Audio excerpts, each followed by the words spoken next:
It's the Biggity Beast from the East Almonte here with you with another reaction video to something that's worrying me. This year, my mom got me the perfect bag for back to school. These colorful binders help me stay organized.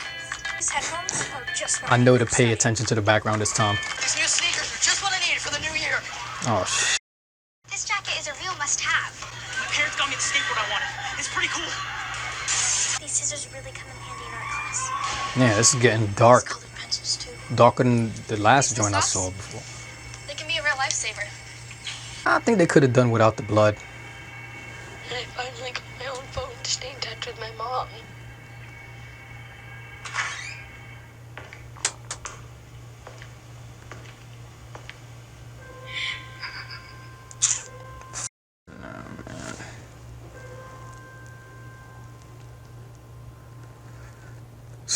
Man, this bothers me, man. I'm not gonna lie, that put me in a very dark mood. Seeing that girl at the end like crying like that, trash, man. Like I feel like I haven't really had, like, a lot of people have like baby fever, or they have like this compelling thing like I want to have kids one day. I feel like if I do have kids, great. And if I did, it would be because my partner wanted kids. And I was just like, all right, cool. Well, we're stable. We could do this. And, you know, I would obviously love my child and everything. But it's not like a burning desire for me to have children. And I think part of it is the fact that I grew up with so much trauma as a child that when I look at kids nowadays, like, I avoid eye contact because I'm a very telepathic person. And I know that the eyes are the window to the soul. And I can just see the trauma in a child's eyes, and that scares me to have kids, you know, and to feel like I'm gonna fail them one day. I'm gonna fail at protecting them one day. And growing up, living in New York City, we never had no drills for school shooters. I think we had like one bomb threat class around the 9/11 era kind of deal. Maybe it might be a false memory, I don't know. This was never an issue before. Like, at least not for inner city kids in the hood. Like, you stay out of trouble, you stay out of gangs, stay away from drugs, come straight home after school. I went to middle school in Wagner Projects, which was, you know, rampant with a lot of drug and teen gang violence, you know, 12-year-olds, 13-year-olds gang banging, you know, 17-year-olds in 8th grade just stuck in the system, you know, stuck in the cycle, the school to prison pipeline. But for the most part in school, it felt somewhat safe. Besides, you know, bullies, if you kind of avoided that thing, kept your head down, you know, minded your own business, for the most part, you'd be fine. We try to avoid gun violence outdoors in the hood by staying in school, you know, stay in school, kids, stay out of trouble. It's like, you can't even say that to kids no more. The fact that kids gotta be sitting down worried about who's gonna come shoot up a school, like, I never had to think about that as a kid. I never had to think about somebody coming into school because they were sad and start shooting stuff up. And I'm in the hood. That end message, watch the signs, it worries me because as someone dealing with depression, anxiety, dissociation, not even being able to afford to get therapy, I've never thought about shooting up a school. I've never even realistically considered murdering someone or harming anyone. And people with mental illnesses are statistically more likely to be the person being abused than to be the killers that you see in movies like Split, in movies like The Visit. He's a paranoid schizophrenic, former patient at Arkham, the kind of mind the Joker attracts. What do you expect to learn from him? And it's a little bit worrying that there keeps being this cop-out of watch for the signs. Like, what are the signs? The signs that a kid is gonna shoot up a school. It's like you wanna stop and prevent a symptom. Like, we all just trying to take this chill pill to treat the fever, but not the flu. To be honest with you, I don't know the solution to all of these shootings.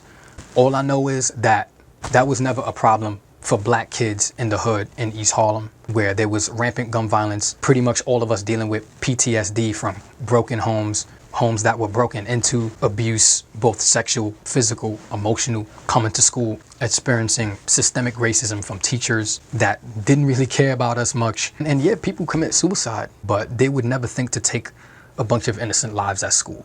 And so this whole message of look for the signs, that worries me. That we're putting like this target on mental illness and look for people that are showing signs of distress. Because a kid at school is saying he doesn't want to live anymore, or that he's depressed, or that he's anxious, now he's going to be placed in isolation or on heavy watch and criminalized for his mental illness. This whole PSA, I'm not going to lie, it's a masterpiece.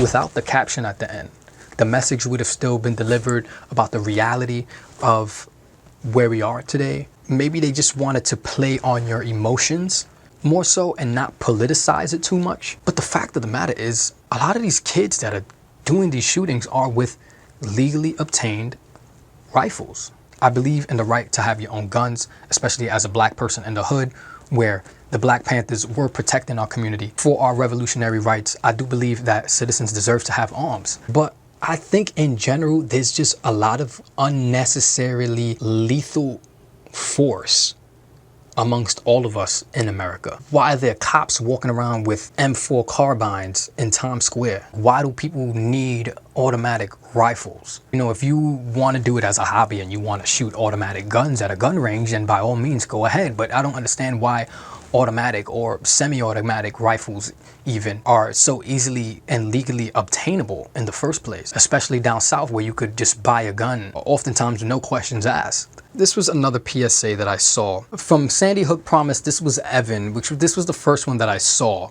2-3 years ago. That's why I knew to look in the background. You know, he's in the background looking at guns and whatnot, and there's cute little music playing, which I'm not going to play for copyright reasons. And this whole time you're paying attention to that, you don't realize that there's this kid being bullied and he's having a hard time at school. It's like, what do you do? What exactly do you do? What do you do if you're in school and you see a kid researching guns or looking up guns? I used to make paper guns when I was 12, 13 years old. I have videos still of me making paper guns. I used to look up blueprints to guns.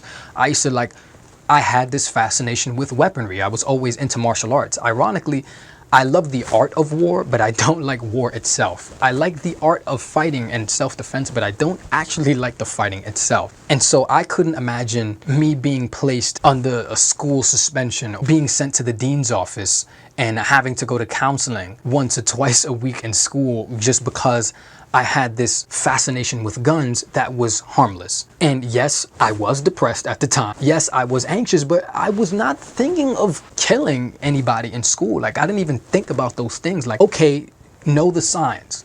Then what? What do we do with these people that we see showing interest in guns that are also showing signs of mental illness? Just because those two things are happening at the same time, I don't think it's really a good idea to have this kind of focus on them. What are you going to do? Just not have them go to school anymore? Are you going to put them in counseling just because of that? Like, I'm kind of not really seeing a feasible solution. You're just saying, like, look at the signs. Every time one of these school shootings happen, it's always check on people, check on who's depressed and make sure that they're not going to kill themselves. And, you know, you got to check up on your friends and be there for your friends. But then what? Then what? You know your friend is sad, you know your friend, what is it really? To be honest with you, I don't know the solution. I just know that I have not seen a feasible solution. All I see is a watch out for this.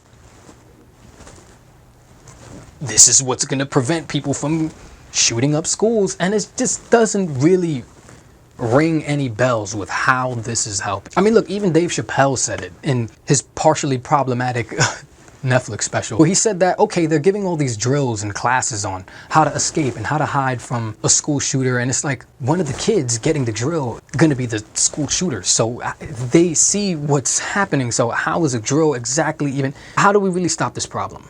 And I think that the reason why a lot of people turn to take away the guns is if a kid went to school with a knife, he wouldn't be able to stab as many people as he would be able to shoot. It takes a lot of energy to go around stabbing people and pulling out the knife and stabbing people. Sorry to get graphic with y'all, but speaking of graphicness, it felt a little bit too much when they showed the girl with bleeding on the floor. I feel like we kind of got the message, the perfect shot. I think the best shot in that first PSA we saw with the back to school essentials was the kid running, and you see everyone running like, oh, these perfect sneakers, blah, blah, blah. I think that was a perfect one. Like, there was no real like graphic blood or anything like that. It just showed like the emotion. It showed the rush, the energy of the school shooting, as opposed to kind of having like this gore porn of kids being killed. I feel like, you know, there's like this emotional manipulation going on There obviously that's always going on with any piece of film. Let's get real now. We need to really assess this gun control thing, because people always want to pull that whole, and I used to believe in it myself, you know, guns don't kill people, people kill people. Very true. But like I said, if you like guns, go to a gun range. I think that if you own a business, you should have a gun in a certain specific location, inaccessible by children. I also don't think you need an assault rifle. And it works both ways. I don't think the police should have guns. If the civilians can't have guns, I don't think the police should have guns neither. Demilitarize the police. I'd say abolish them altogether, but you know what? Step by step here, you know? Y'all not ready for that. I'm a dead. Holla action. East side, all I'm repping. Almonte out. They got me torn between my mind and my soul, blind as I go inside of a goal of wishing I could rewind and control the time of the flow. But you either rhyming or grinding for dough, or having the lyrics keeping the game tied to the bow. Rhyming should know I come from the era of murder scenes where they handing out nightmares to people who learn to dream while you think they murder king. Negative overpowers positive, so when it's hard like life we learn to swing. So fuck that,